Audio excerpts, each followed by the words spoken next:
Berlin. So first of all, what caused our blackout? The blackout was in the southeastern part of Berlin city. It's an area with a lot of lakes and rivers, so they have a lot of bridges. It's called Little Venice. And during the refurbishment of one of the major bridges, this horizontal drilling machine that you see on the picture hit both main power lines. And after that, the area behind the bridge has no power anymore. The affected area is in the borough of Treptow-Köpenick. It's an area of about 75 square kilometers. It's not so dense populated. So it's the outskirts of the city with about 70,000 people that have been affected by the blackout that had a duration from about 31 hours. The main challenge for the city of Berlin was that 2 major hospitals and 6 nursing homes have been affected. One point that was very positive for us, it was February, so it's winter normally in Germany, but the temperatures have been very moderate, 2 to 10 degrees Celsius, so we had no problem with frost in this situation. What have been the main challenges to the emergency services? First of all, we had to secure the ways for emergency calls for the affected population. When the blackout occurs, nobody is able to phone the fire brigade or police anymore, so it gets very quiet for the emergency services, but that's no good. So we have to establish emergency call points where the population could go and inform us about all incidents that happened.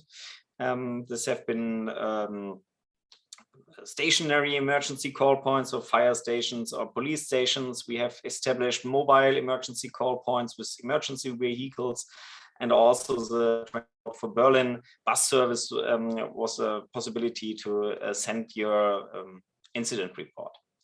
The next topic was securing the communication for our first responders. We use a radio communication system with cell towers, and one of these cell towers was affected by the blackout, so we have to bring mobile emergency power generators into the area to keep the system working.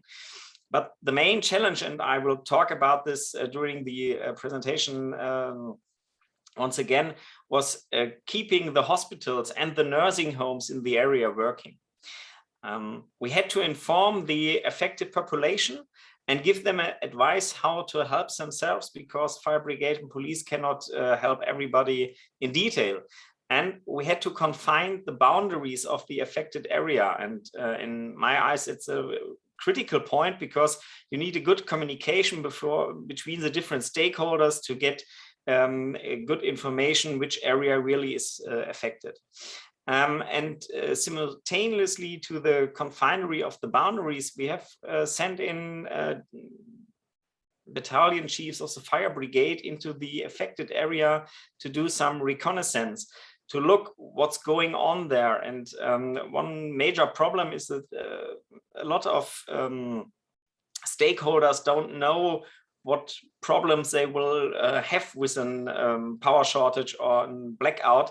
So you must send people in that know the problem and that can foresee the development. And we have established drop-in centers where the affected population could go and get information, get a warm coffee, something to eat, or take a nap. But really the main focus in this emergency was to keeping the hospitals work. Therefore, we have first of all sent in emergency power and heating supply to those hospitals to keep them running. But in the main hospital that you see on the picture, there are only at some windows light, so the rest is black, because the stationary emergency power supply of the building has collapsed during the incident, and therefore we had immediately transferred 23 intensive care patients from this hospital to other hospitals in the city.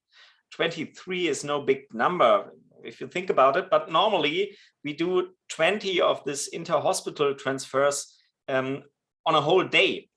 And now we had to do this work of a whole day additionally in 2 hours of the day. So it was a really difficult problem.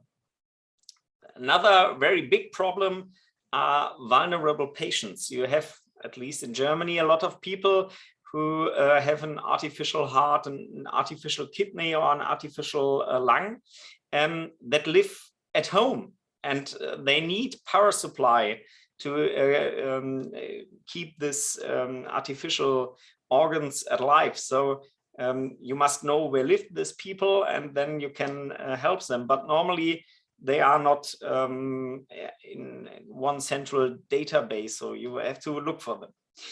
Another problem that we had during this incident was that we had a mobile emergency power generator that was located at a wastewater pumping station.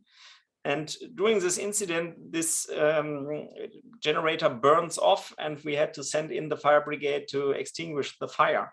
So what we have learned is that if you have an emergency power generator that normally is not used heavily, only twice a week in some exercise, and then running for an hour with no workload, you have the big great risk that they will fail or burn in a situation where you use them intensively with high workload over a lot of hours. We have done a lot of lessons learned after this incident. We had workshops and a lot of discussions on different levels. And first of all, we have looked what went well. And what really went well was that the decision makers from the different stakeholders who worked together in this specific incident know each other very well. And that was a very good point, because if you know each other, you have trust to each other, and then you can really good work together. Another topic was that we had in the years before a series of civil protection exercises, and these exercises have trained our emergency structure, and they have given the stakeholders a clear picture what the do's and don'ts of our emergency structure are. So they have been able to deal with these problems of the structure. One very good point is that our emergency service are able to improvise. Militarily spoken, no plan survives contact with the enemy. So you can have the best emergency preparedness planning. When the emergency occurs, you need people who are able to improvise and to do some thinking out of the box.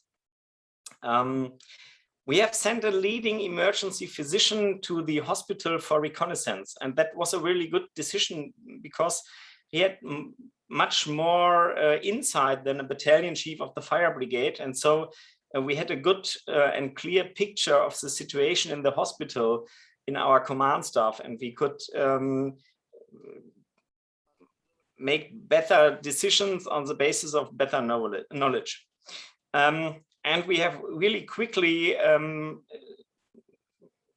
given the affected population who had no potable water more because the pumping station don't work, we have been able to give them potable water in water bags so that nobody has to live without water. But of course, there are things that can be improved. First of all, we think that we need more emergency power generators. We have bought some, but there is a demand for more. But if you have a lot of emergency power generators, you need some kind of fuel logistics for them. And this is a topic that we work on since 10 years and we are still working on, but we have a good working system at the moment. We think that we need additional civil defense equipment in some central storage, but we will get it. It's a political decision. It's about money and we don't know. But what really important in our eyes is optimizing the citizens' capability to help themselves. Fire brigade, emergency service, and civil protection cannot help everybody in a situation like this. So you need some own capability in the affected population. We see a need for contingency planning, especially for those vulnerable patients. people who need electricity for life. And if you have a company that organizes something like a small nursing home or something else, they need their own contingency plan to keep these people alive. The main problem for us as fire brigade and emergency medical service is that our resources are stretched to the limit on a daily basis. So when an incident like that occurs, we need resources, additional resources to deal with this. And therefore you need some reserves in your system. I thank you very much for your attention, and I hope that something interesting was inside the presentation for you. Thank you very much. Thank you very much, Konstantin. And I see that there are already some questions in the chat. We will go back to those later after the three speakers. Just in terms of kind of having an understanding of the background, could you explain to us a little bit, like how long did the blackout last for, and maybe what the cause of it was, to kind of know, and maybe from that there will be some other questions from participants. The duration has been 31 hours, but we have no real insight about the costs. It's not investigated. Okay. Thank you very much. So that would be, yeah, if you have any other questions about the response system, the organization, please go ahead or take a note of them, and then you can raise your hand and ask them after the speakers. And I believe we already have our speaker from Tehran here.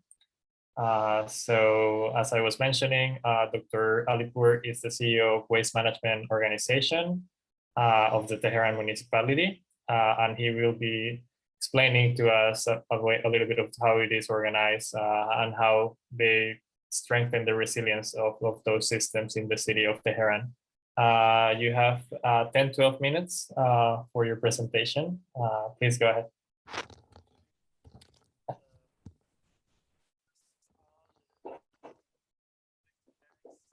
I can see you, but I cannot hear you at the moment.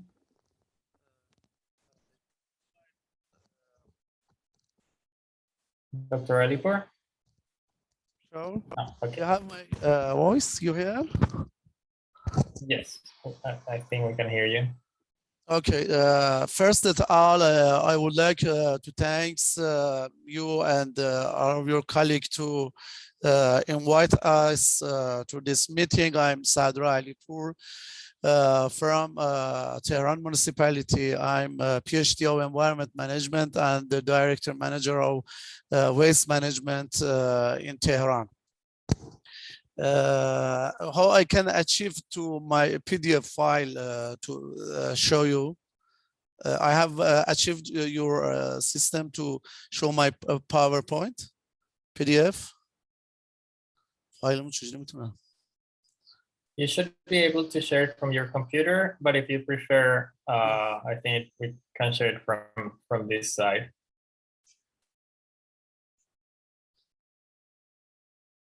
Do you want to share it from your side so that you can control the slides? If not, let us know and we can share it. Okay, I want to explain about our program about waste management. As you know, this is the one more important for us to have a good program to waste management in Tehran to decrease some effect on the environment, and also with this program that the municipality that have the Tehran is city for everyone. By this slide too.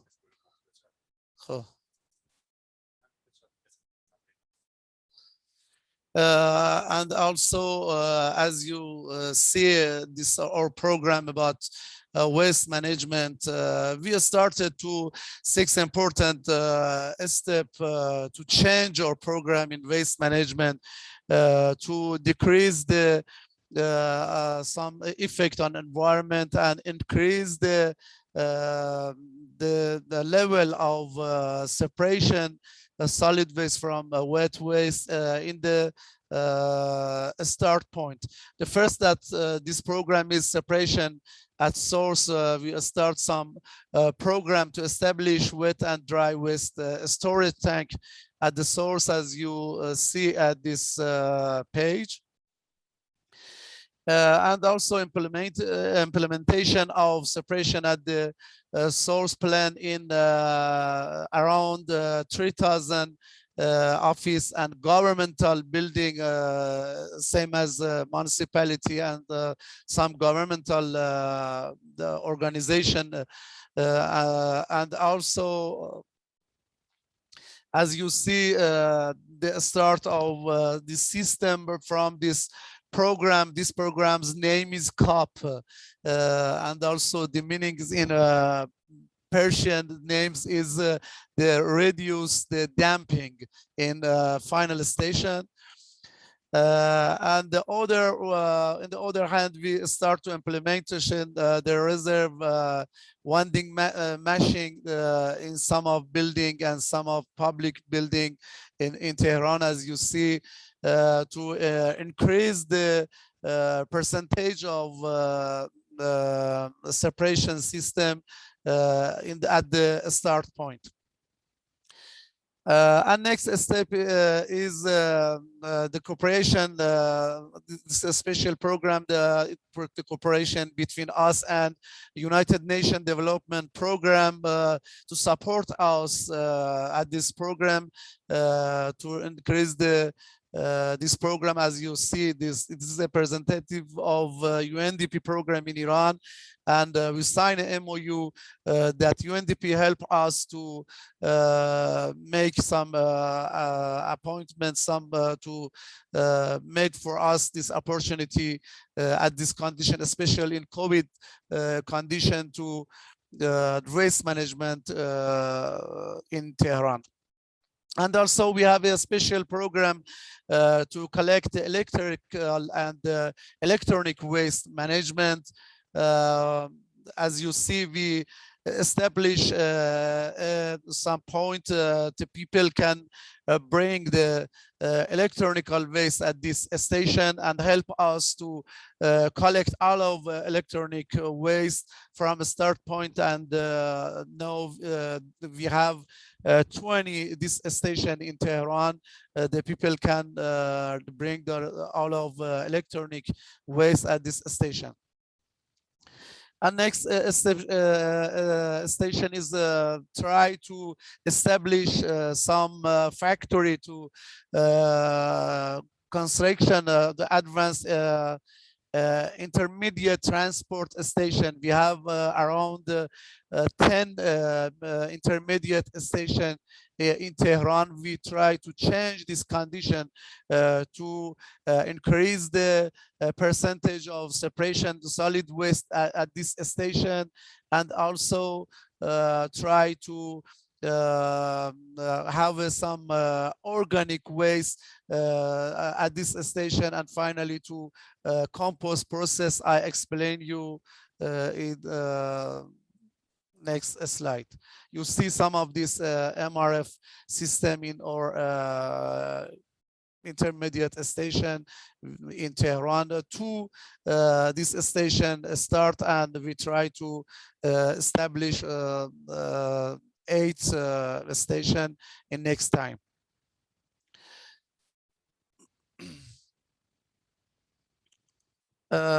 And also you can we have one program, a special program to electronic status report for all of this service that we have in waste management, same as contract system, and also employee management system, that all of people that working in this waste management system, and I will system management, and also comprehensive weight system to know to measure our waste system in all of area in Tehran, and some program that we have to decrease this waste in final station to damping.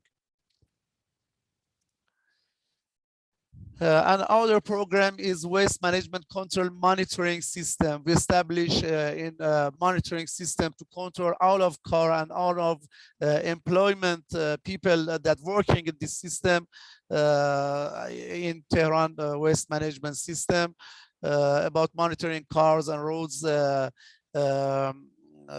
accidents and also on traffic carriers status and some program we need to control monitoring in waste system as you see. And also we try to optimal management of bulky waste. We establish and recognize to two special space to collect all of bulky systems, bulky waste, same as tree branches and also tire and glass and something like this we collect and to try to change all of this waste and recycle and compost system as you see from organic waste and use this compost in green space in Tehran.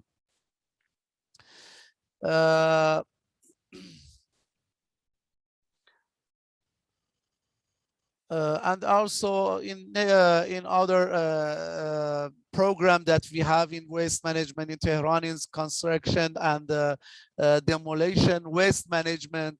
We establish for factory to recycle this kind of waste to sound as something like this to use in building. No, we have 4 factory with capacity of 14,000 per day. We recycle all of this waste in Tehran. And as you see, some of our facility to some in waste management Tehran, we have some program about snow and rainy condition. I try to explain again. And also we have some construction and demolition waste recycling, as I explained before. And also this program is purchase and overhaul of specialized municipal service machines.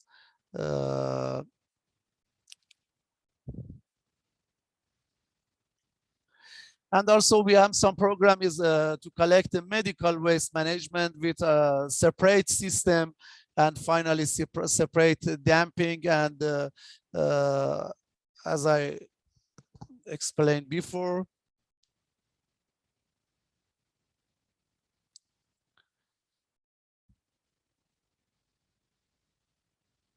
And also other program is waste management optimization in the destination final process in to change to a material to energy and recycling. The Aratku site, one of the biggest sites in the Middle East. We have some program about the compost, and also we have a process to energy production in recycling plants and overhaul the improvement the top turn machines and some of this program. And compost produce as I explained before.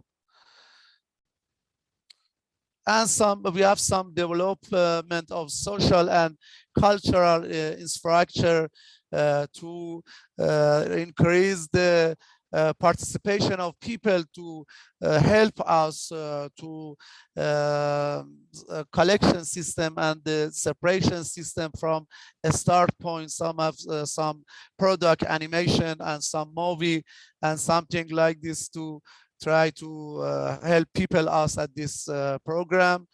And same as development of social and cultural infrastructure. And we have some program in corona pandemic condition to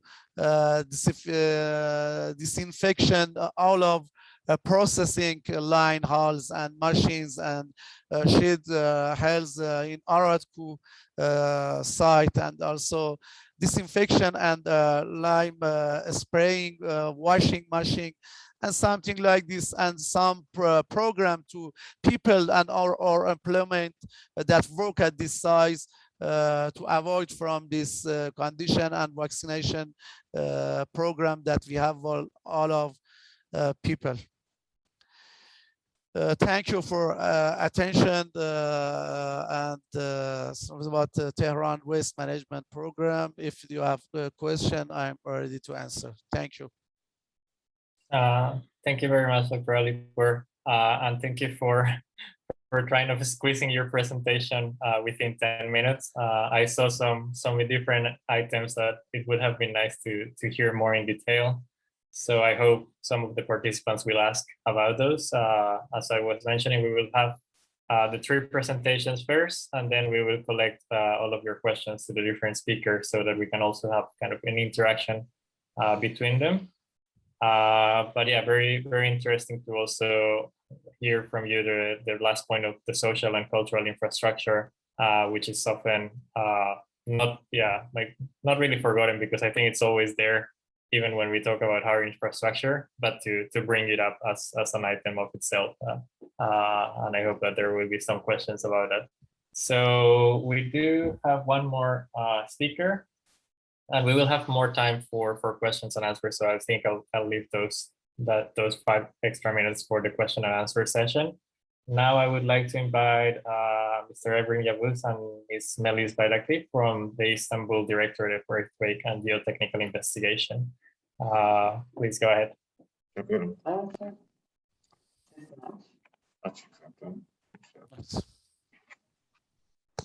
Okay. Hello, everybody. Could you see my presentation? Yes, if you can speak a little bit louder, maybe we can hear you better. Hello, everybody. My name is Evrim Yavuz, and my colleague name is Dr. Melis Bayrakli. And we are both working in Istanbul Metropolitan Municipality and Directorate of Earthquake and Geotechnical Investigation as a senior geophysicist. I would like to express I would like to express my gratitude in giving the opportunity for this workshop, first of all. And today we would like to express our major studies in our directorate, the general view of Istanbul, and some kind of topics about the Istanbul Metropolitan Municipality. Sorry, John. Sorry. I think there's a sound difficulty and some error of your sound. We can hear your sound perfectly. Maybe now, is it okay? Much more louder. Yeah, that's great. That's great now. Okay. Thank you. And yes, as you know, Istanbul is a mega city and a historical city, and Istanbul has hosted lots of civilizations such as Byzantium and Ottoman Empire and the others. And Istanbul has also 1.2 million buildings capacity and 16 million population, except immigrants, and lots of industrial structures, underwater tunnels, metro lines, bridges, etc. So this is an important way to concentrate our city in our country. And also several historical earthquakes and triggered tsunamis hit Istanbul in the past, and significant life loss and damage within the city. First of all, if you look at the tectonic structure of Istanbul, not only the Istanbul, in Turkey, 4 different tectonic plates are surrounded in and around Turkey. One of them is Eurasia, Africa, Anatolia, and Arabian plates. These tectonic structures that are control the active tectonics in Turkey. Between these plates, there is a longest North Anatolian fault zone was occurred. The movement of Anatolian and Eurasian plate, and also the Arabian collision. And Istanbul is located the western part of North Anatolian fault zone. Looking at the seismicity in Turkey, These are the, I couldn't see the upside down. In the last century, the Kandilli Observatory was recorded in about 11,000 earthquakes with higher than 4.0 magnitude in and around Turkey. So the seismicity is really complex in Turkey. In other words, if you look at looking at this, sorry. If we're looking at the more detailed way in North Anatolian fault zone, as we can see, the largest earthquake in the instrumental period in Turkey in 1989 earthquake that was occurred on Erzincan in 7.9 earthquake. And year by year, the Western migration, as we can see, the Western mitigation through the North Anatolian fault zone. The last earthquakes are the 1999 earthquakes, in Izmit and Düzce earthquakes. These affects really negatively also Izmit, Düzce, and the other cities, also Istanbul. But now we have a seismic gap offshore of the Istanbul, offshore of the Marmara Sea also. So we expected the earthquake as you can see in the red line. Both of these reasons, our directorate was founded in 1994, but our directorate has accelerated our works after the 1999 earthquakes. Our main responsibilities are to plan and execute projects and surveys, to carry out or have work done on the determination of urban risk, the creation of disaster hazard and risk maps, to give opinions on geological, geophysical, and geotechnical investigation reports. And if you're looking at some major projects, we have lots of projects in our directorate, but we have to mention some of the important projects. And in the next slides, I will explain some of them. For example, this is one of the projects, Istanbul province. This is one of the project is Istanbul province disaster prevention mitigation basis plan study, including seismic microzonation. This is the first project in our directorate after the 1999 earthquake. We are in a collaboration with Japanese companies and JICA, maybe as you know. In this project, these projects objectives are to compile seismic microzonation maps, to advise on new building construction for earthquake-resistant urbanization, for the seismic disaster prevention damage reduction plan for the city of Istanbul and its surroundings. This study is not only concentrated on the life loss or injured people, but also all engineering structures such as buildings, tunnels, bridges, and etc. The important point is about the Model C, as you can see in the left side, because the several seismic models, we have 4 different seismic models are generated in this project, but the worst scenario is equal to Model C. So there's a potential risk is about the Model C, and between these models, the most probable earthquake scenario, we produced the most probable earthquake rupture scenario, and we use this model for our future projects. And after that, 2007 and 2009, the European and Anatolian site microzonation projects are completed with lots of universities, companies, in both foreign and national companies. The geological and geotechnical geophysical investigations within the project area are carried out in this project. Vulnerable areas are determined depending on the earthquake effect and local soil conditions. New engineering solutions are developed in terms of earthquake soil structure interactions. Land use maps are prepared. These results are also used in a base of earthquake hazard and tsunami analysis. I will explain them in the next slides.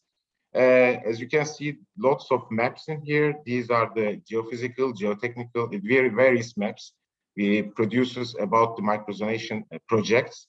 And almost all Anatolian sites, as well as more local investigation in European sites, were completed during this project. By the end of this year, our directorate will start the third phase study, which will focus on the rest of European sites and new settlements. As you can see, the red lines in here, and the year is here.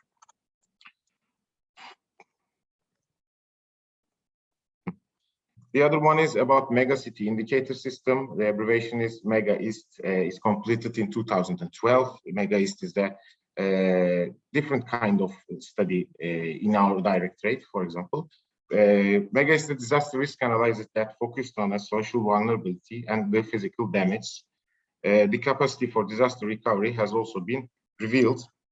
The important point is there because the Istanbul has 39 districts, and for example, the red bar is equal to the life loss, and green bar is equal to injured people.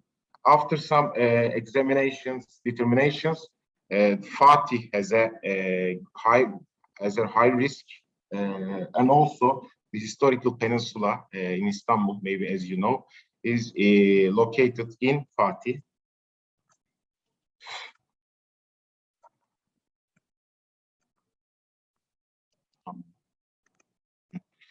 The other project is about the probable earthquake loss estimates for Istanbul province. We are in a collaboration with Kandilli Observatory, maybe you know Boğaziçi University Kandilli Observatory.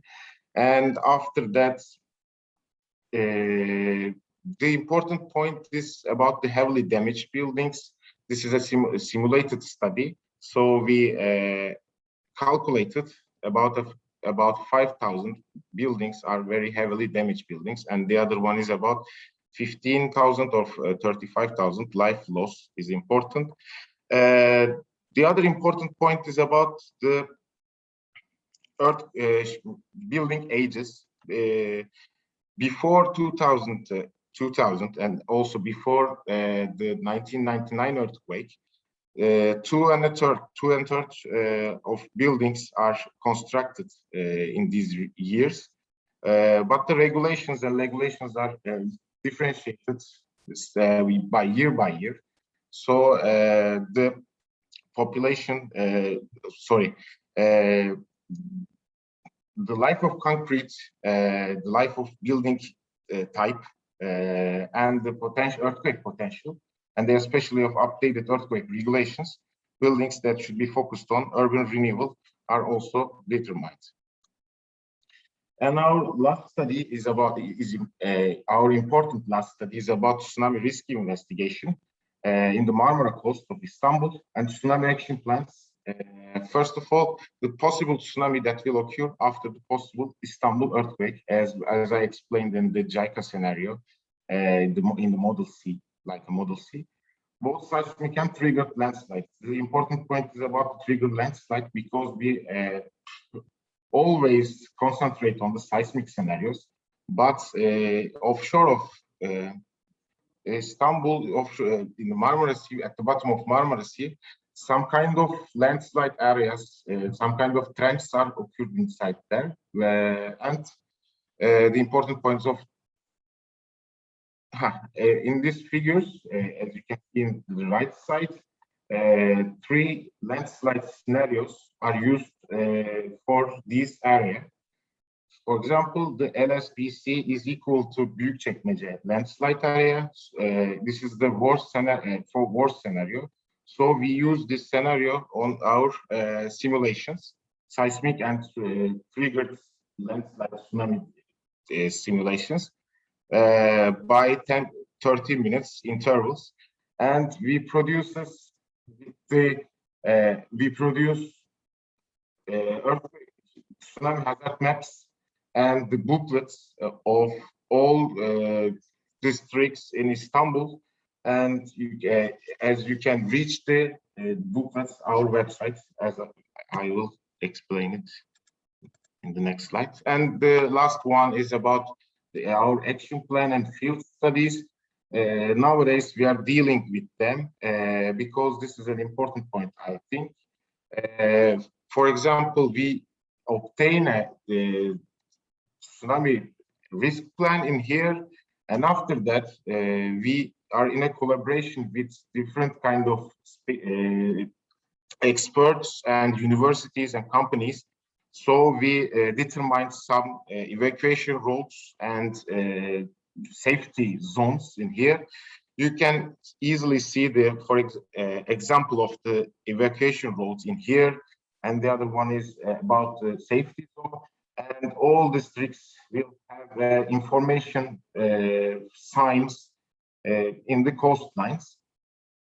And also, this is important, I think. I'd like to mention about this is a very concrete example of tsunami field application throughout Turkey.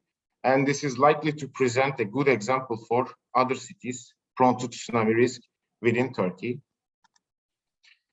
And this is my last slide. Here's our website, depremzemin.ibb.istanbul.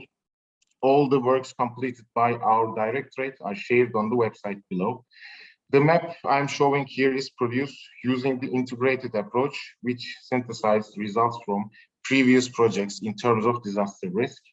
And this map is used by other departments as a main guide to carry out works in terms of urban renewal. These are the brief information of our directorate for making our city more resilient. Thank you for your attention. Thank you very much, Everin. It's very interesting to see how the research is done and how it kind of leads to some specific actions in the city. And I'm sure that participants will have some questions for you. I would like to thank again the three speakers who joined us today. And I would like now to give the floor to my colleague from Seoul, Kate, who will be moderating the question and answer session. Please, Kate, go ahead. Thank you. Thank you very much. I'm Kate from Seoul Human Resource Development Center in Seoul. We have managed this program, and thank you very much for the three speakers who made a nice cases that we can have an insight about it. I got a lot of questions for each one. Well, Istanbul, okay. Then I'd like to make a question to each speakers, the certain questions that I have gathered. First, I'd like to ask to Konstantin, the speaker from Berlin. I got 4 questions. First one was that, who are the emergency support functionaries to mitigate the disaster? And second one is, do you have any real-time monitoring of such construction activities? Or the third one is, can we use solar system instead of fuel-based generators in an emergency? And last, how do you work with the communications with the stakeholders? Is there any method that you're using? So these are the first questions for the first speaker. Yes, thank you very much for these questions. I would like to share my screen for the answer of the first 2 ones, or the first one. It's about our incident command structure, and let me show you some slides. In Berlin, we have an incident command structure that mainly based on the fire brigade. We have in the middle the joint operational command staff. And in this command staff, there are functions from all other departments that are involved in this situation. So the police send somebody in, the Department for Health send somebody in, the regional boroughs with their own disaster organization send people in, the electricity company send someone, and so in the incident, all stakeholders that are involved in the incident come together in this joint operational command staff at the fire brigade headquarters. So I hope that that will answer the first question. The second question was do we have an real-time monitoring? At that moment, we didn't have, or otherwise, there is some monitoring, but it's in a different department, the Department for Infrastructure and Environment. And there was no common system for sharing this information. At the moment, we working as an output from COVID-19 on a common data SharePoint, where all the information from the different departments can be shared to all the others. And we think that it will be operational in the next year. And we work on this project since 2017, but there have been a lot of differences, especially the power company and the gas company. They don't want to share all their information because they are private companies and they don't want the state to look into all the information. But after the blackout and the COVID-19 pandemic, there was a change. And I think it's an answer to the last question too. How did we communicate with them? It was very problematic because they have not been able to produce a geo-referenced picture of the situation. They only sent Excel charts with address. So we had 30,000 addresses, and we had to put them into the geo-reference system. That was very difficult. The use of solar system, it's an idea that we have for smaller things, so some information system for the public that we plan in the future, and therefore one idea is solar system. But we have the problem that we have a lot of days with not enough sun influence. So solar systems are no system that will bring us 100% security in Berlin, but in other parts of the world, of course, it can be very different. So of course, it's a possibility.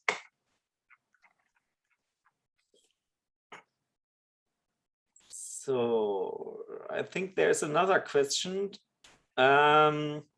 How responders deal and cope with stress management.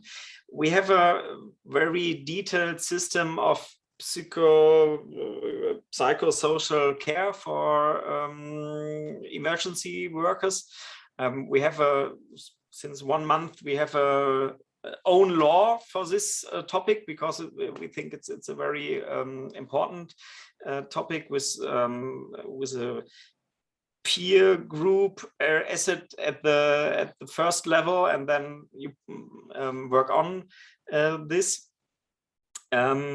Yeah, but I think it's a topic for itself, and I cannot explain everything in 2 minutes, but it's a very important part in our incident command procedures to realize it.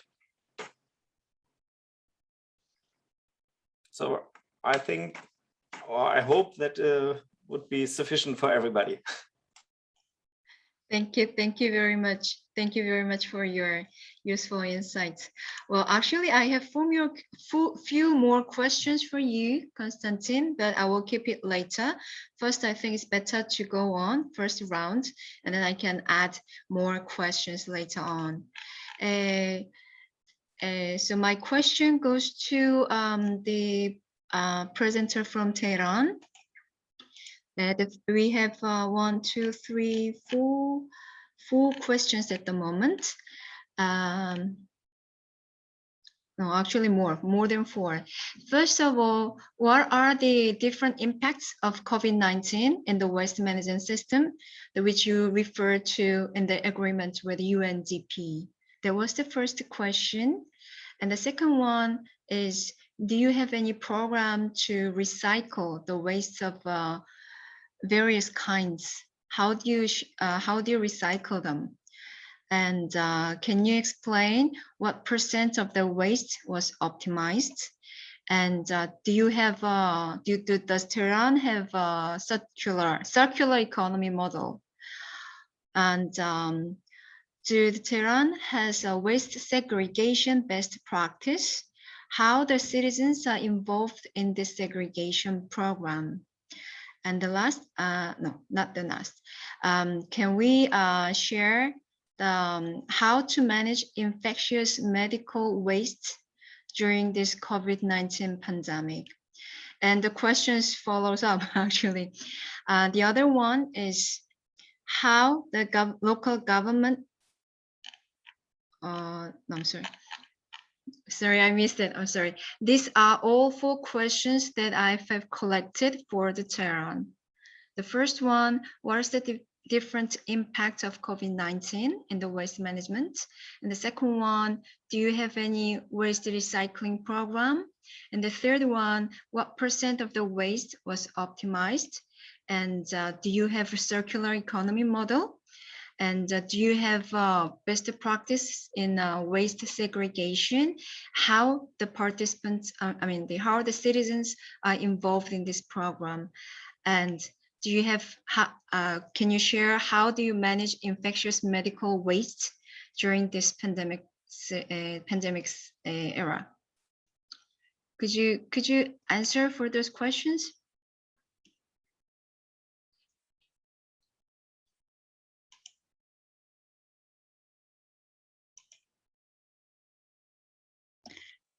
There's Sandra, we don't have your voice.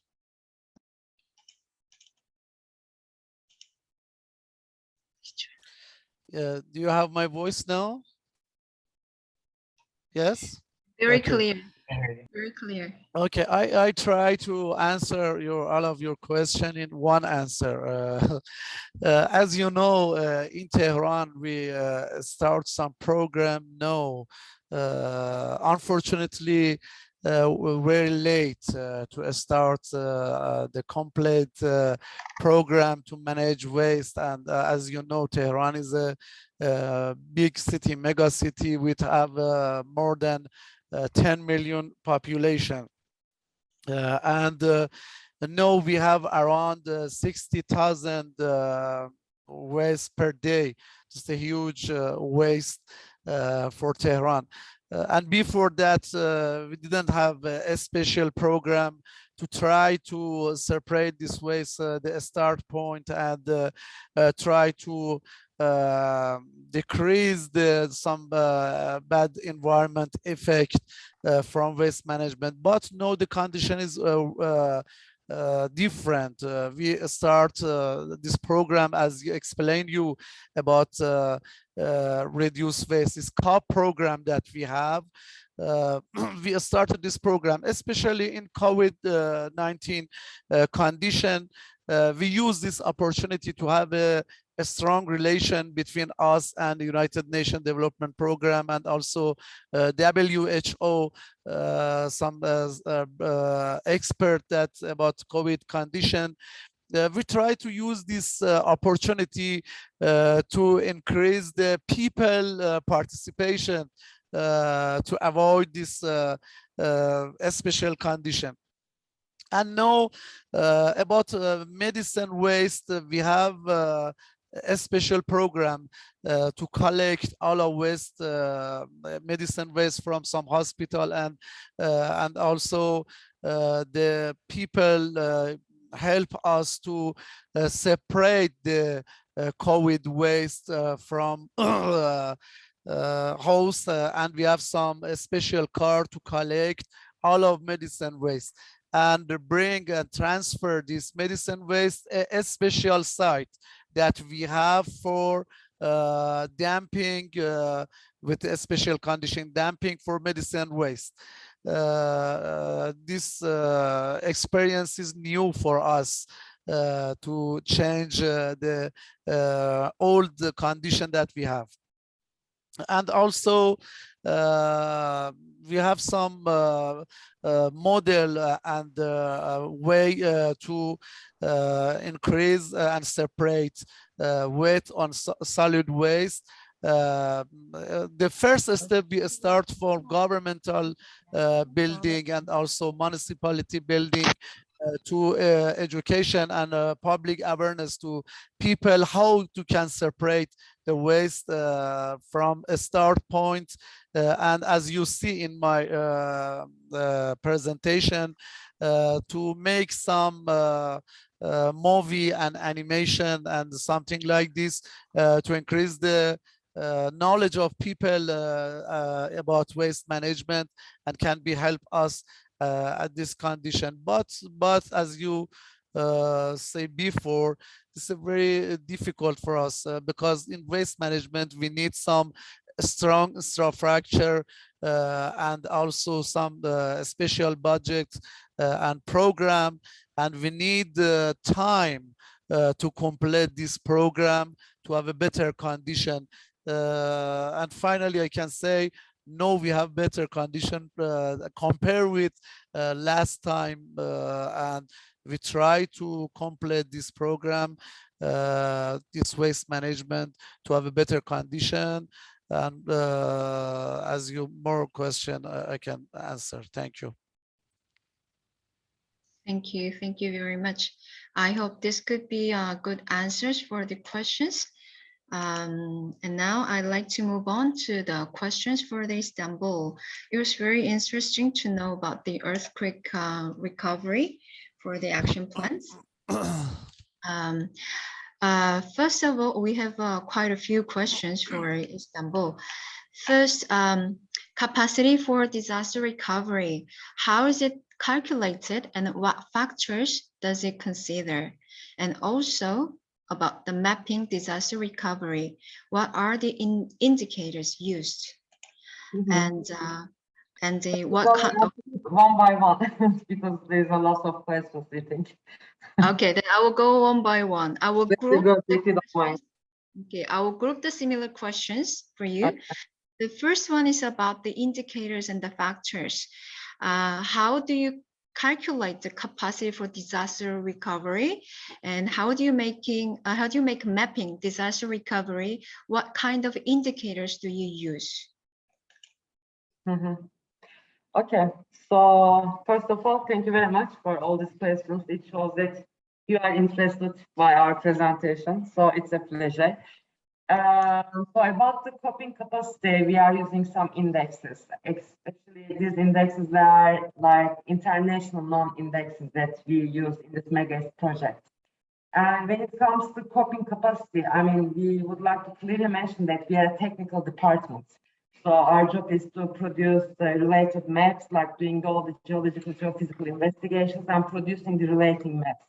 But when it comes to coping mechanism, we have within our municipality another department, which is the disaster emergency department. Especially we were in collaboration with them when it comes to like logistically understand our coping capacity.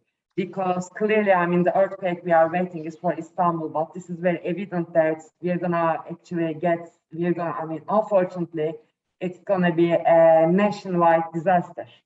So clearly the capacity of local government is very important, but also clearly it's all about an integrated study, including both local and nationwide levels. So this was the answer to the first question. I hope this answers. And when it comes to what kind of maps or indicators we used, I mean, all the results from our study, basically they are the results of like field studies, including different type of studies. So all relating to earth sciences like geology, geophysics, geotechnical. And we are using some engineering approach basically to understand, because I mean, understanding the geological or geophysical characteristics of Istanbul is one thing, but on the other hand, it's all about the buildings and earthquake type and soil type. So it's all about an interaction of things. So clearly the indicators we use are like indicators from earth sciences and our knowledge, our engineering approach. Can we get the next question, please? Okay, thank you very much. And the next question will be, how does government of Istanbul applies the result of your study, how they adopted in a development plans? Okay. And Also, could signs also be posted for the areas most susceptible to damage by earthquake? Yeah. So basically, I mean, what we are producing are clearly used in the regulatory and legislative frameworks. In the I mean, all the results basically. So for example, when we produce a map and when we get like an area which is quite prone to disaster, I mean, this information is known by all the associated directorates within our municipality. And clearly, when it comes to urban planning, like zonation studies and everything, all the results from our studies are taken into consideration when it comes to, again, urbanization analysis and all these things.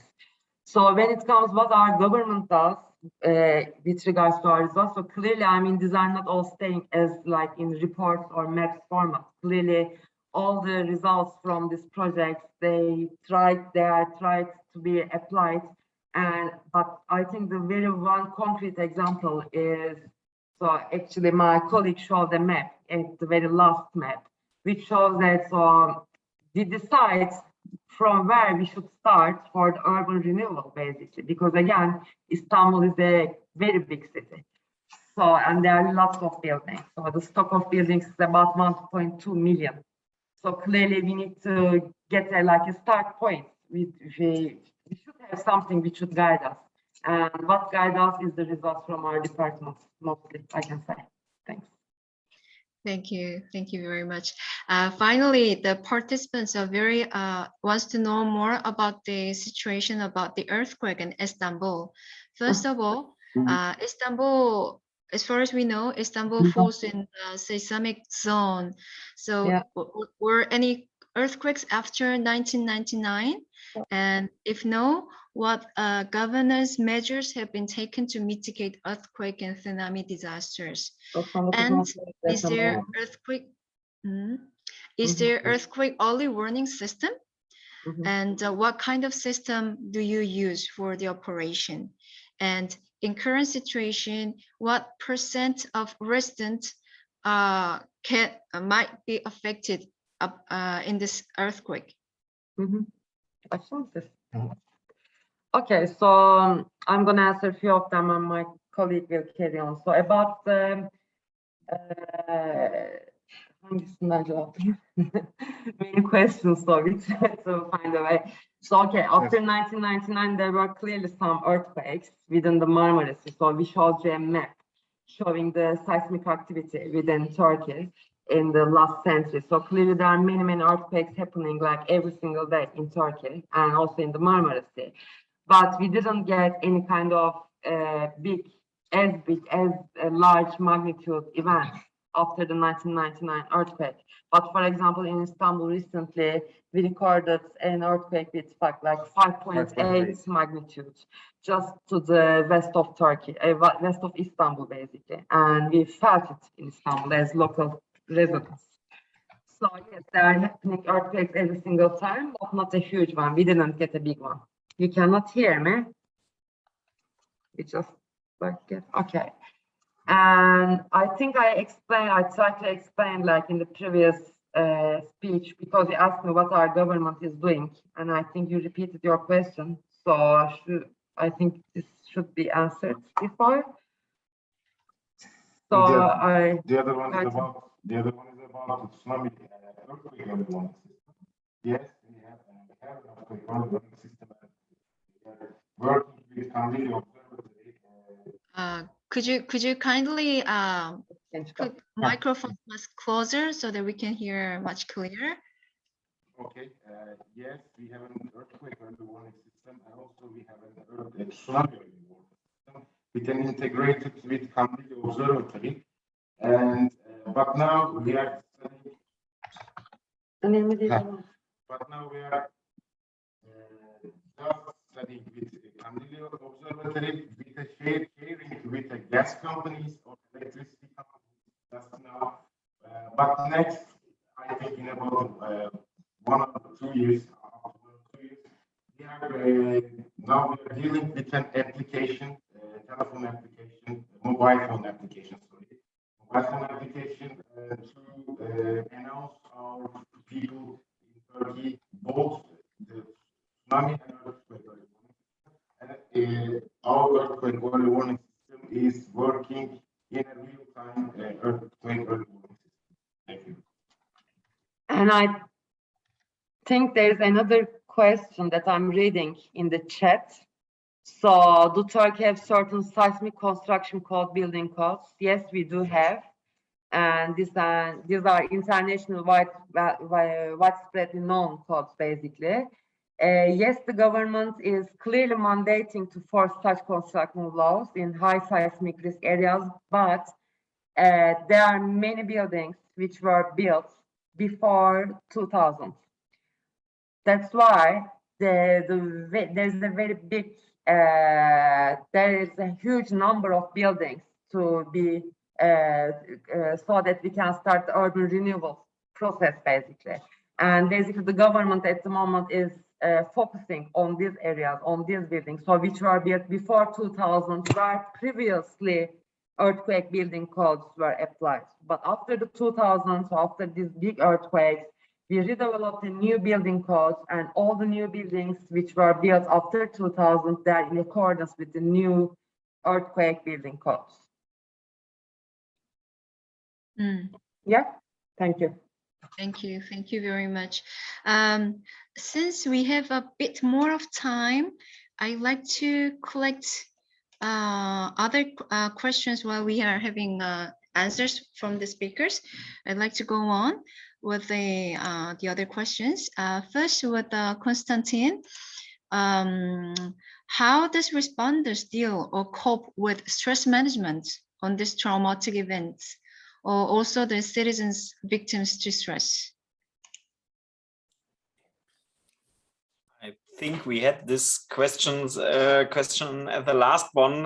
So we have this psychosocial care system, but it's very difficult to explain it in some short words. So who wants more information, please contact me via email and we can discuss this in detail. But I think it's not possible to say it in 2 or 5 minutes. Thank you. Thank you. We'll refer to the presentation files and have a look around. And now the questions are left are the questions to all 3 speakers. It goes all to the 3 speakers. So if you are related, you can just freely answer to the questions. First question to all speakers is that regarding to the dynamic and cascading disasters, how do you manage it? I mean, considering the cascading risks, how do you reduce it while along with stopping on new risks? Is there any innovative ways, such as climate change impacts and so on? And do you have any idea about smart city as a solution? And lastly, what could be key lessons learned that might be derived out of these situations? Is there anyone who wants to make comments from the speakers?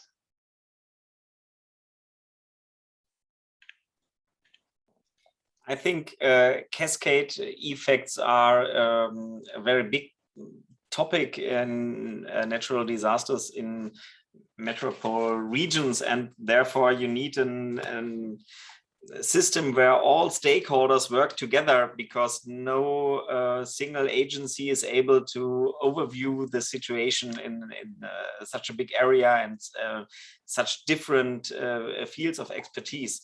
And yes, smart city or computer systems to work together are a good tool to do this, but of course they are a point of failure too. So if you have no electricity, or if you are hacked, the best computer system will not bring you the effort. So the main topic is working together, know each other, and have sympathy for the other agencies, the other companies, and think not only about yourself, but think together. I think it's very important.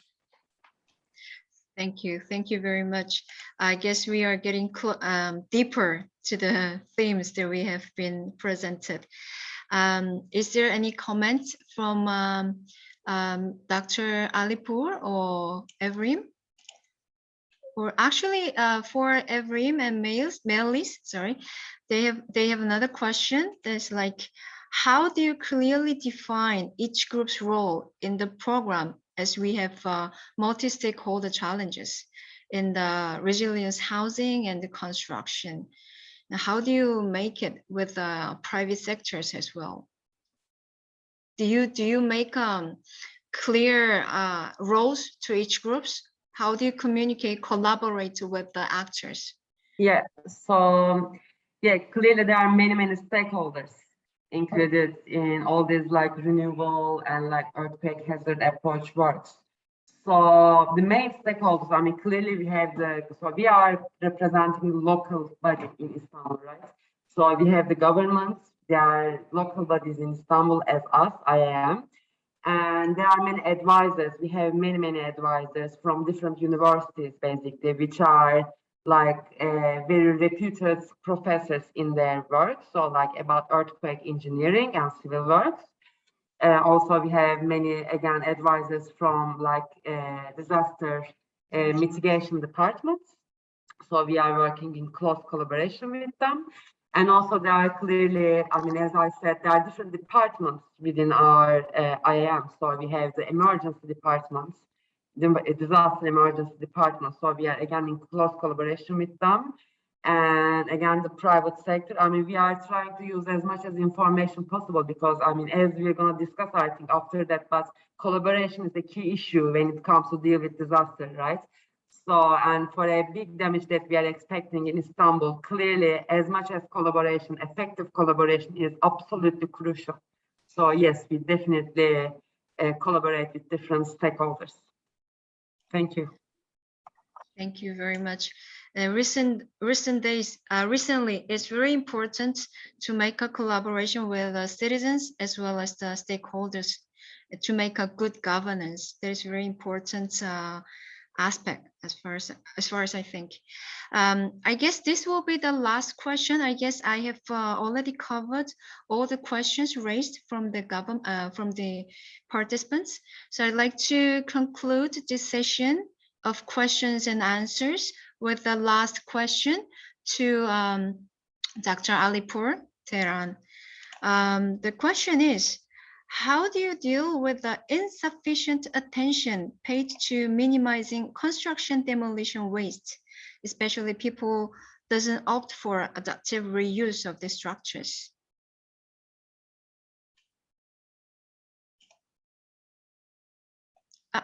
Could you turn on the microphone, please? Could you turn on the microphone, Dr. Alipur?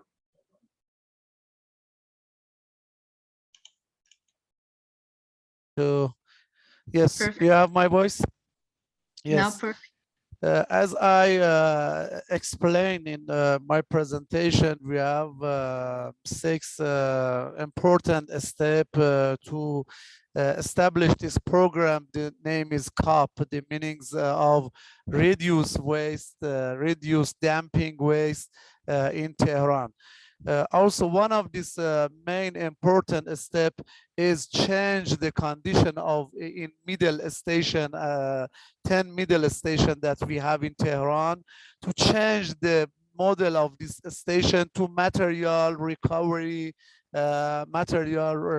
facility, to change the system to minimization the waste and increase the percentage of waste separation and remove the leach and the water treatment system. All of this program we establish in the 10 stations that we have, and we have an important effect to change our waste management system in Tehran. Thank you very much. It's really insightful to know the measures that you are making in the government in Tehran. Thank you very much. Thank you for the speakers who made nice presentations to give us information and to answer for those curious questions. And also thank you for the participants who made very nice questions and active questions as well. Thank you very much. And I'm going to pass the microphone to Juan Carlos. Thank you. Thank you very much, Kate. And we still have some questions for you, actually. But now we would like the participants to also help us answering to them and kind of have the speakers interact with those responses that you have. And as Kate was saying, I think we're going deeper into how some of the experiences that were shared today influence resilience as a whole within the city. So let me invite Julia to share screen so that you can interact with the questions. In the chat, you will find a link for a Mentimeter consultation. So if you click there, you will be able to answer the questions that you're gonna see in screen after this. And the idea is that while we hear from the participants in the screen, the speakers can respond to those questions that we're bringing up.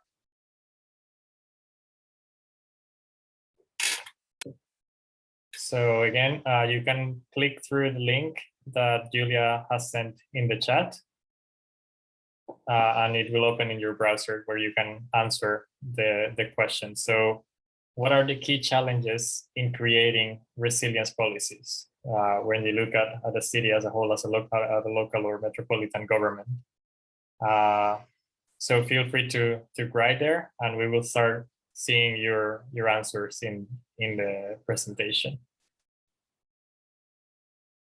Let me see.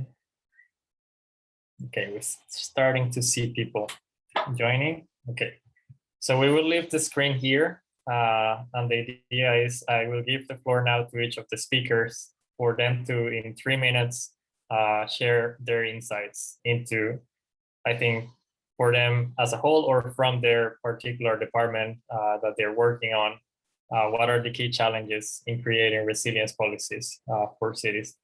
So let me start now backward, so from the last speaker. So let's have Evelyn and Melis respond to this question first. So 1 or 2 key challenges in creating resilience policies that you can identify. Yeah, so I mean, there are many major challenges basically to create the resilience policies, but I think one of the most important are the lack or insufficiency of regulatory framework, which is not completely adaptive to the actual situations. So maybe there might be old, so they need to be readdressed, we think. So especially, for example, for Istanbul, the increasing population, so the increasing urbanization is a key issue. So it might be a big challenge in creating some resilience policies. And also we'd like to emphasize the imbalance in political and economical areas, basically, which might also be which might bring lots of effect to resilience policies. Thank you. What was the last one that you said again? Which one? The last item that you said. The imbalance in political and economical issues. Yeah. Okay, thank you. Yes. Yeah, I think it's very important in terms of the inequality or like vulnerabilities that you were mapping in your maps. Very interesting. Now let's go to Saderin, Dr. Alipur. What would be a key challenge that you would highlight in creating resilience policies? Please remember to unmute yourself.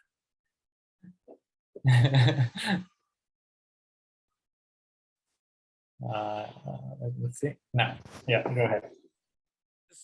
As you know, the resilience is a good biology. We cannot hear you. Can you bring the microphone closer? Yes, no. Okay. It's good, the condition. Yes, it's better. As you know, the resilience is a good biological and environmental condition that the system and environmental system have a good condition, and depends on a lot of factors. One of them is the good waste management system. And also we have some challenges to obtain and give a finally result in waste management to increase the resilience condition. One of them is the most important is the people participation at this program, the waste management program, especially in one mega city, same as Tehran. And also other challenges to have a good and a strong infrastructure in waste management, and enough budget to complete this program, as I explained you, to have a better condition in this condition, especially in final destination, to decrease the waste and decrease the dumping and decrease the leach and increase the water treatment system. All of them, this depends on our condition to have a better condition in resilience in the mega city of Tehran. Thank you very much. I think a few of the items that you mentioned have been raised by participants in terms of budget, citizen participation, infrastructure, and stakeholder coordination. We also see here items such as political will, communication, and strategies. So let me now give the floor to Konstantin for him to give us his insights into this question. Yes, thank you very much. As I said before, my belief is, I strongly believe that for creating resilience policies, you first of all need bringing together all the stakeholders and let them trustfully work together. Because when we talk about resilience, we talk about the weak points of the different departments. So you must have an atmosphere of honest and respectfully cooperation to talk about weak points of the different stakeholders. And if you are not able to create this atmosphere, you will not really reach something in this area, in my eyes. The second point is, I think you need a common mental model of the risk that you are facing. And only when all the stakeholders work together with this common picture in mind, you can achieve good results. And the last point, I said it in the presentation, you have this military word, no plan survives contact with the enemy. So you can make the best plan for a disaster situation or for a crisis, but the reality will be different. So you must be able to react on these differences and to change your plan, to do some adjustment. And I think this is very important to keep in mind, that no policy will be carried out 100% as it has been written down. Thank you very much, Konstantin. I think you are already pointing to the second question that we're going to show you now, which is what circumstances and tools are needed to implement resilience policies. And I think I found it very interesting, the one that you pointed out of a common understanding of the risks that are faced across departments, and that flexibility that you mentioned. Let's see what the participants have to say in regards to this question. And again, I will, for those who didn't answer to the previous question, you still have the link in the chat where you can click through and then type your answers, and we will see them in the screen. So yes, like we do have a lot of challenges in terms of coordination, budget, political will, knowledge, but then what circumstances, what tools can we use to foster that resilience action? We have here collaboration, sharing knowledge, holistic approaches, citizen awareness, which answers to some of the items that were raised. Good coordination. Okay, you can still continue there. And I will invite again the speakers to share some of their insights. Starting this time, let's go with Dr. Alipur in terms of the tools needed to implement resilience policies in a broader, from a broader perspective of the local or metropolitan government. I think for increase the urban environment and resilience from urban environment, we have a lot of factors. This more important factor, I generally believe, the decrease waste and also the increase the percentage of collection system from a start point and change the system to the intelligent and creative system in waste management and make infrastructure for people to separate the waste from start and also the good collection system and all of the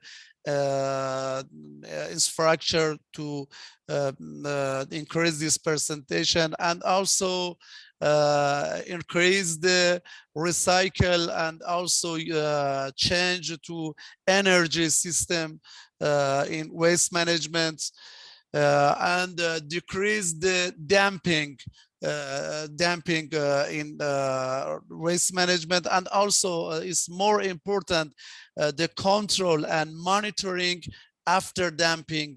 I think all of this factor is important in waste management to increase the resilience in the urban environment. Thank you very much, Sadi. And yeah, I think I am missing it now because of the picture of the building. But yeah, I think like constant assessment was one of the issues raised here by participants. And yeah, while it may take a lot of time to do an assessment, it really never ends there, and it has to be constantly monitored depending on changes in whether it's climatic trends or the urban development situation. So whether it's waste management or earthquake, I think there is a constant need for monitoring and understanding the situation. Let me see what else we have so far before giving the floor to Konstantin. So we have science-based decision, smart city, information technology, sharing knowledge, city profiling, also in terms of assessment. There is a lot of mention of like citizen participation, but it's like in different words. So you find it in different places. Trust in science and science-based decision, I think, was an issue that's raised here. That kind of links a lot with the challenge of communication that was raised before. And how do we communicate science, and how do we communicate risk?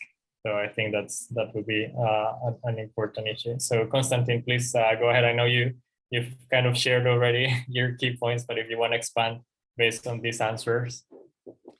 Yeah, thank you very much. I think that's all very interesting. I think let us step one step back and start at the beginning. And I think resilience policies always need an interdisciplinary asset. You need people from all departments, and you need special people, and the people are the main focus. You cannot use everybody in such an interdisciplinary work group.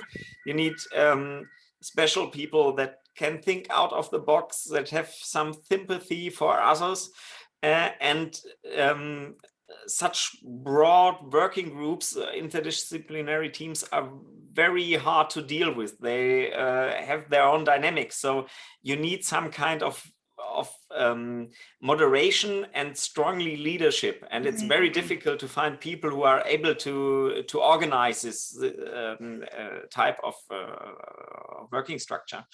And one point that in my eyes is the core of everything: you need a situation awareness in the political and administrative policymaker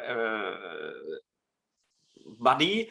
Otherwise, no implementation of policies will be organized. So you must all the time work on this situation awareness and give them the information they need to build the picture. And then all the other things work together when you have the basis for that. Thank you very much, Constantino. Like, those are very, very insightful remarks in terms of the difficulty of doing cross-cutting,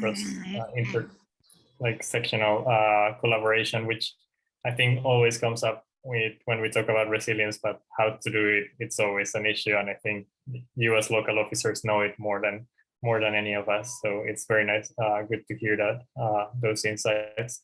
Now let me finish remarks for this question, giving the floor to our colleagues from Istanbul.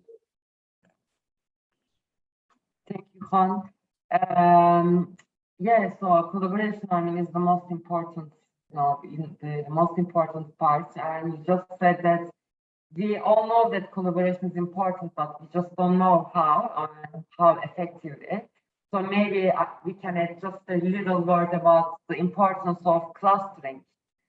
So I mean that knowing the entities that we can collaborate just before the disaster. So just being familiar with our environment, so observing and always having in mind that clearly collaboration is important, but we need to know the entities before, at least we need to be familiar with them. So when we need to address an emergency issues, that we just don't need to, knock on the door and try to know these people or these bodies, but we just know them, so we know that we can collaborate with them. So knowing in advance with whom we can collaborate and how effectively we can collaborate. Thank you. Thank you very much. Yeah, so you mentioned clustering. So yeah, I think it's very much used and something that we can learn from responses. Where like different sectors, stakeholders within a sector work together, but it's much easier to do if they have known each other before.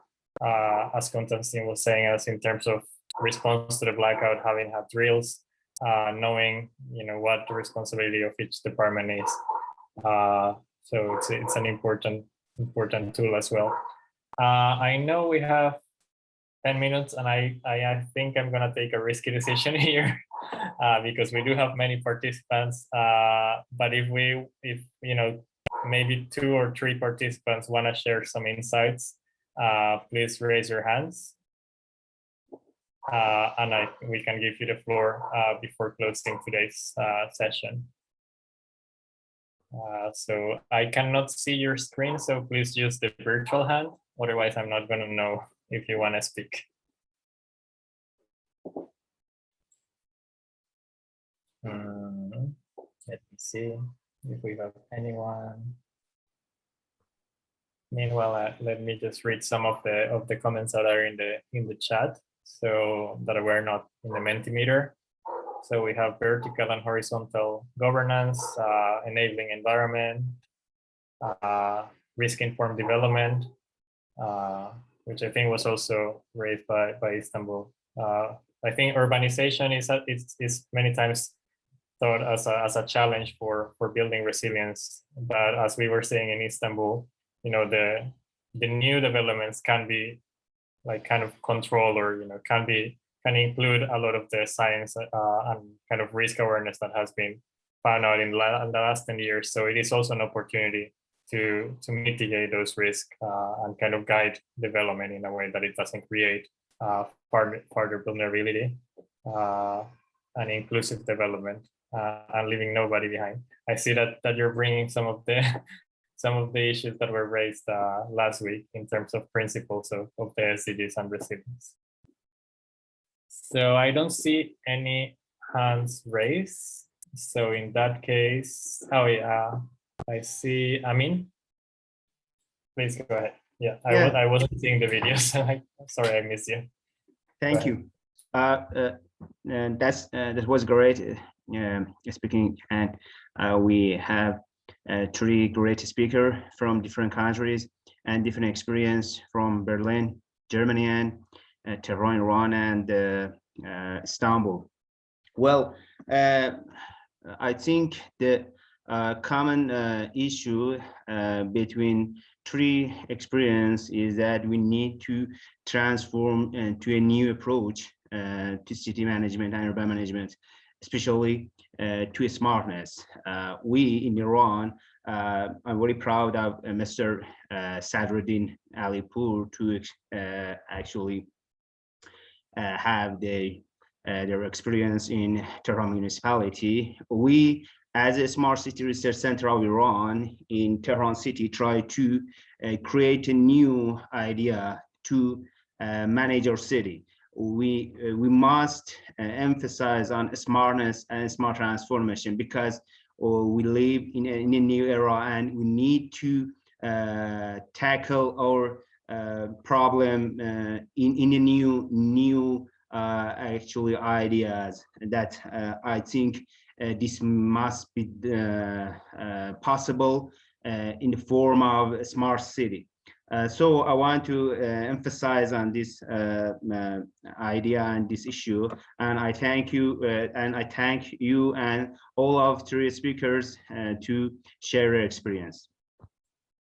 Thank you very much. I mean, and yes, I think the smart technology is something that you'll be able to learn a little bit more of the experiences of Seoul in detail. I think next week the lectures are very much focused on smart city approaches to building resilience in the city. But I think as I always like to quote our Secretary General Emilia when she says that what we need is not smart cities, but smarter citizens.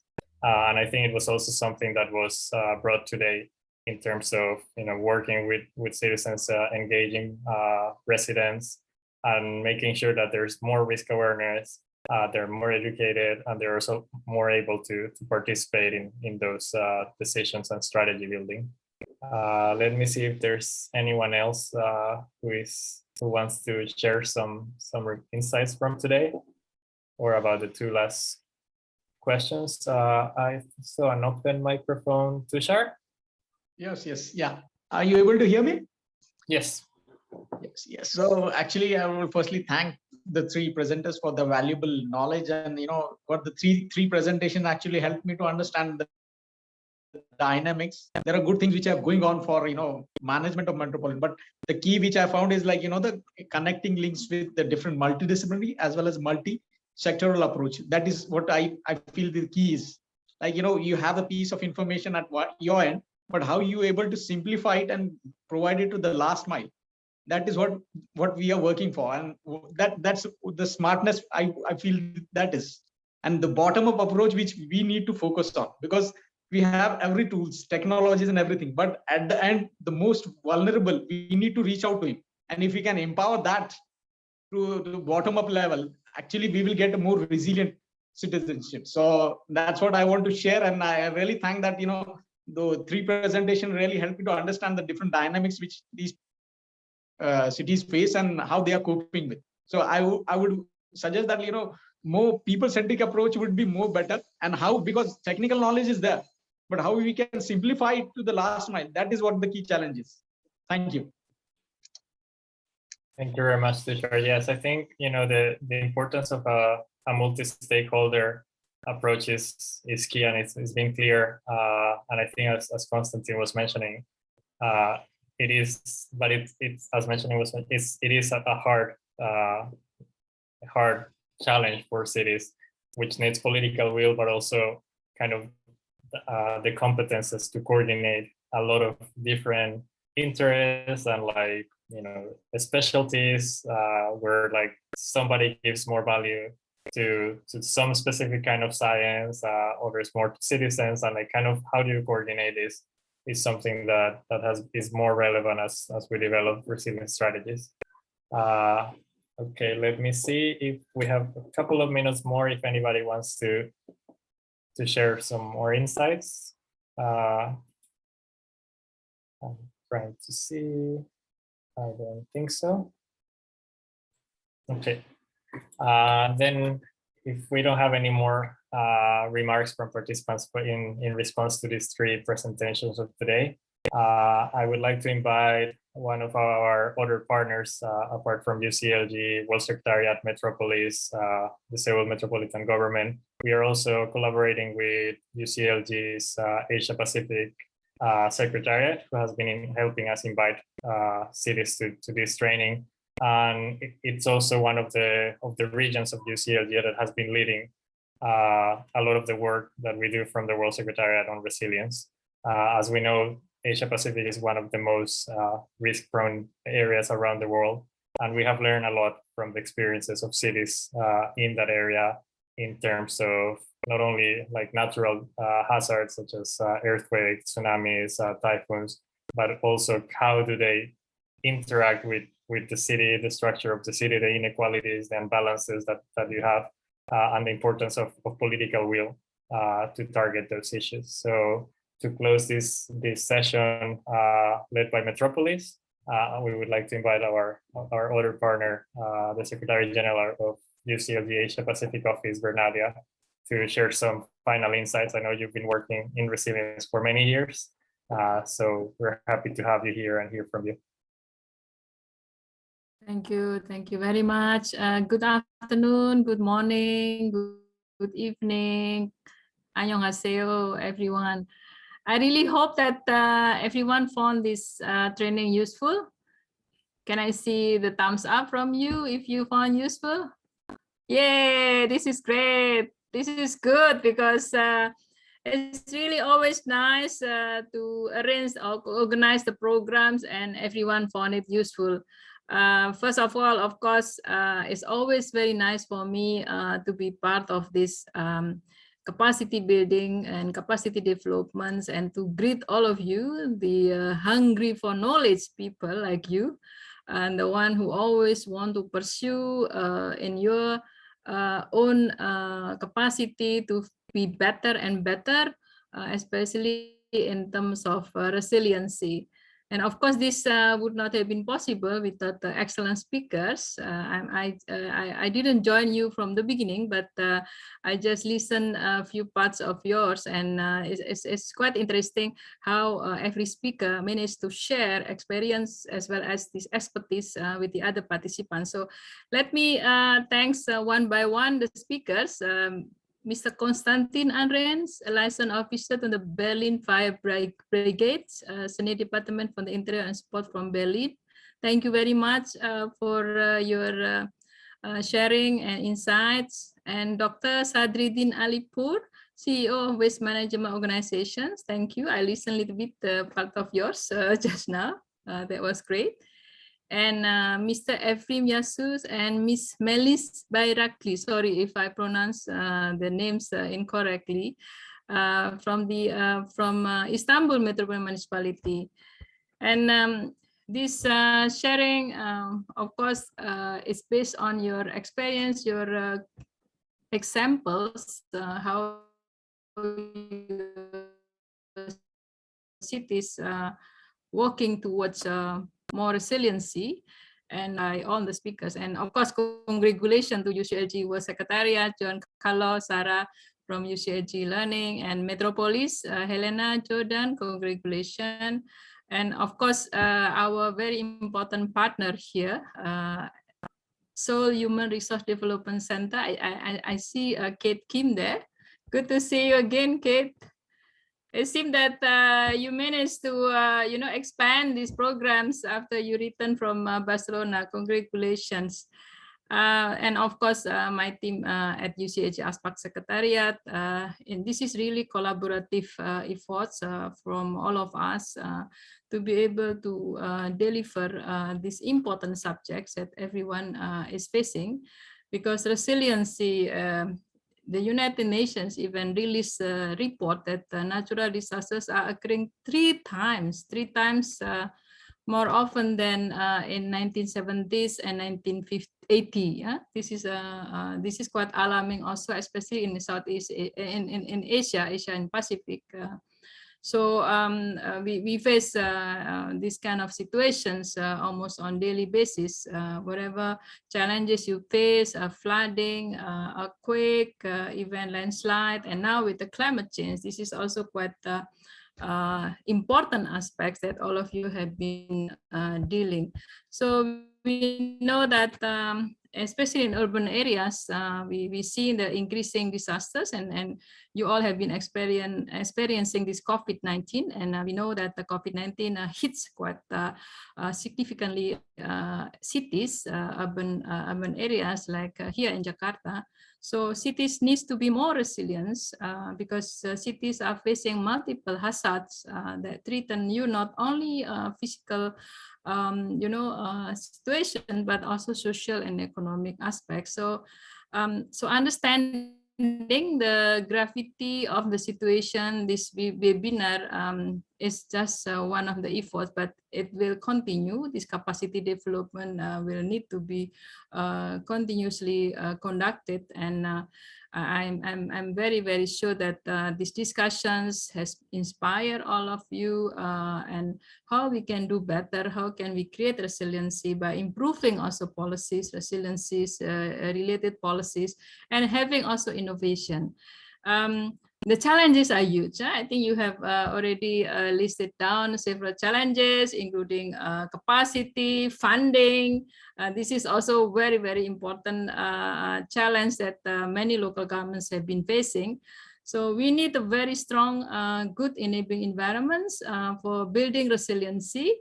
And one, I think the challenge that you also mentioned is about how this resiliency can be coordinated well among several departments within local governments.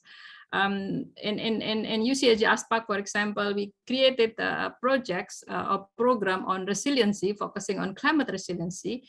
And those cities managed to create task force focusing on climate resiliency. And this task force working together with all departments within those cities or local governments. So again, congratulations for the success of the program. For UCLG ASPAC, we have been also working, of course, closely with Metropolis, UCLG World, and doing this advocacy. I really hope that everyone here has joined this Making Cities Resilient campaigns. Have you joined already? That's great. That's great. Because this Making Cities Resilient campaign, UCLG is chair of this Making Cities Resilient campaign 2030. That is that has involved more than 11 international organizations and city networks. So we are happy. Really, we really hope that all cities, especially those who present here, should already sign up for the campaigns, and this is part of our advocacy. So to make sure that the cities we live, the regions we live will be very safe for our citizens. And of course, together with UCLG World, we supported this development of module 1 and 2 on resiliency. I really hope that John Carlos, you managed to collect or to compile some of the feedbacks so that these modules can always be improved. Because whatever modules are created, it should be useful. It should be useful for all of you. It should not be only just put in our bookshelf.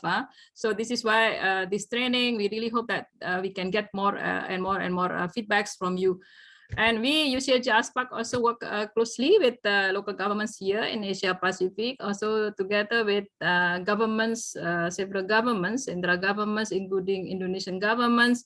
We also jointly collaborated in this capacity building and want to make sure that we are part of the knowledge hub. So more interesting, issues, more willingness for you to learn from others. That's very, very good and very important. So I am sure this training also was very fun. It's not so boring. Because the training should really be created with more interaction and more fun among the participants. So let's let's hope that all of you will be able to create better cities in your place, and also make sure that your citizens are safe. There are huge, challenges that we face, but I really hope that you don't give up in meeting those challenges, and make sure that we will be all safe. And especially with this COVID, stay safe. I also would like to thanks here UCLG World Metropolis for supporting our Congress that was just completed last week. I returned from Kathmandu just 2 days ago, and now in isolation in the hotel, because in Jakarta, everyone who travel from abroad should have isolation about 1 week. So once again, stay safe, everyone, and then let's keep in touch. Thank you, John Carlos. Back to you. Thank you very much, Bernalia. And yes, indeed, we are using the modules and doing the exercises with participants of this training. And next week, we have the third and last session with you. As you know, we're very much looking forward to sharing a little bit of the second resilience learning module with you. And you will also be able to meet some of Bernaria's team next week, as they will be helping us facilitate this exercise. So I hope today's session was very useful, insightful, that it will kind of guide some of the ideas for your action plans that I think Kate might want to add a little bit more about it, but you have to submit by the end of next week. And thanks a lot to Metropolis for organizing this session, and they have been dealing with their inviting the speakers and organizing the structure. So thank you very much, everyone. And Kate, if you want to say anything, please go ahead. And that will be otherwise the end of the session for today. Well, not much. Well, actually, this was very great success as far as I can see. There are lots of people participating, including UCLG, Metropolis, and UCLG ASPAC. I can see many people from ASPAC, the colleagues. I'm very happy to see. And I've seen the speakers who made excellent participations and give us lots of informative presentations. So now I guess after this session, we could reach more closer or deeper to the theme that we are thinking of. So I think this could give you or give us an insight for making the policies when you go back to your city for your resilient city policies. And thank you very much for organizing this program for us, Helen and Metropolis, and the colleagues in Metropolis as well. And thank you for moderating this session. Juan Carlos, thank you very much. And the colleagues behind the scene. And thank you very much for Bernardia for coming here to encourage us for the resilient policies. And lastly, but not least, thank you very much for the participants who came to this session despite your tight schedules. Thank you very much. If there isn't anything to add, do you want to take a photo as well? Do you want to have a screenshot as well? Okay. Then this time, why don't we make a thumbs up? 2 thumbs or 1 thumb, anything will be fine. Okay, thank you. Once again, I need to take 2-3 photos because we are separated.